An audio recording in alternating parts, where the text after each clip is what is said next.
जिन्होंने बेसरन घाटी में प्रवासियों को, नागरिकों को मारा था, ये तीनों आतंकवादी ये थे और तीनों मारे गए।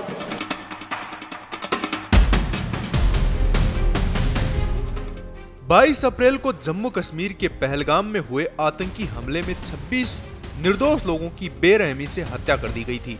इस हमले ने पूरे देश को झकझोर कर रख दिया था। अब कई महीनों की कड़ी मेहनत और सटीक रणनीति के बाद सुरक्षा बलों ने उन 3 आतंकियों को मार गिराया है जो इस हमले के लिए जिम्मेदार थे।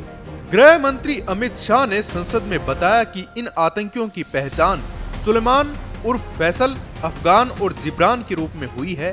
तीनों को ग्रेड ए आतंकवादी घोषित किया गया था। सुलेमान को अक्टूबर 2024 में सोनमर्ग के पास गगनगीर आतंकी हमले में भी शामिल पाया गया था। गृह मंत्री के मुताबिक इस हमले के तुरंत बाद सुरक्षा एजेंसियों की उच्च स्तरीय बैठक हुई और 23 अप्रैल की रात को तय किया गया कि इन आतंकियों को पाकिस्तान भागने नहीं दिया जाएगा। इस निर्णय के बाद ऑपरेशन महादेव की नींव रखी गई। 22 मई को खुफिया एजेंसी आईबी को डाचीगाम क्षेत्र में संदिग्ध गतिविधियों की जानकारी मिली। इसके बाद सेना और एजेंसियों ने वहां विशेष उपकरणों की मदद से सिग्नल ट्रैक करने शुरू किए। मई से जुलाई तक लगातार ऊंची पहाड़ियों पर सर्द मौसम में जवानों ने निगरानी की। जैसे ही लश्कर ए तैयबा और द रेजिस्टेंस फ्रंट ने हमले की जिम्मेदारी ली, केस एनआईए को सौंप दिया गया।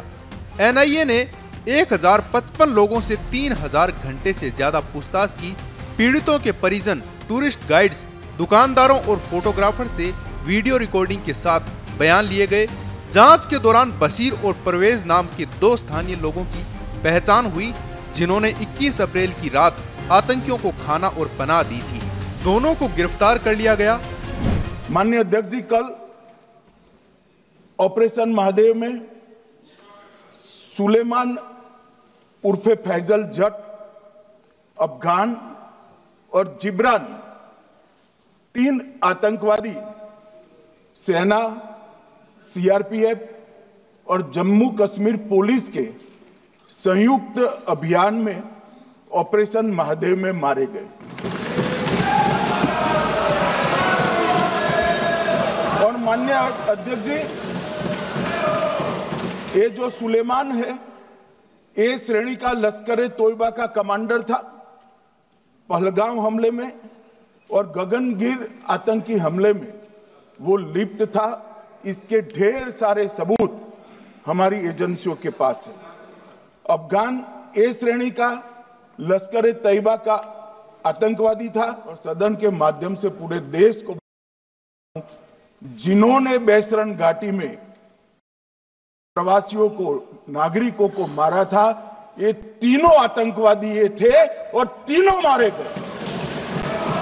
22 जुलाई को सुरक्षा बलों को आतंकियों की मौजूदगी की पक्की सूचना मिली। इलाके को घेर लिया गया। भारतीय सेना की 4 पैरा स्पेशल फोर्स, सीआरपीएफ और जम्मू कश्मीर पुलिस ने मिलकर ऑपरेशन चलाया। जंगल में भीषण गोलीबारी के बीच फंसकर तीनों आतंकी ढेर हो गए। जब तीनों आतंकियों के शव श्रीनगर लाए गए तो 4 गवाहों ने उन्हें पहलगाम के हत्यारों के रूप में पहचाना। उनके पास से मिली एक M9 अमेरिकी राइफल और 2 AK-47 राइफलों की जांच चंडीगढ़ की CFSL लैब में की गई।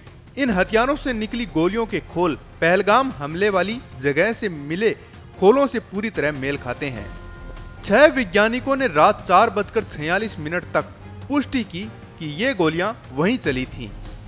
पहले आतंकियों को भेजने वालों पर कार्रवाई हुई और फिर हमला करने वालों को खत्म किया गया।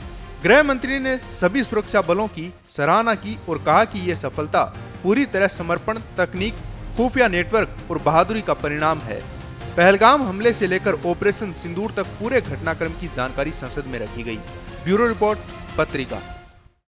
देश दुनिया की ताजा खबरें और वीडियोस के लिए अभी डाउनलोड करें पत्रिका ऐप।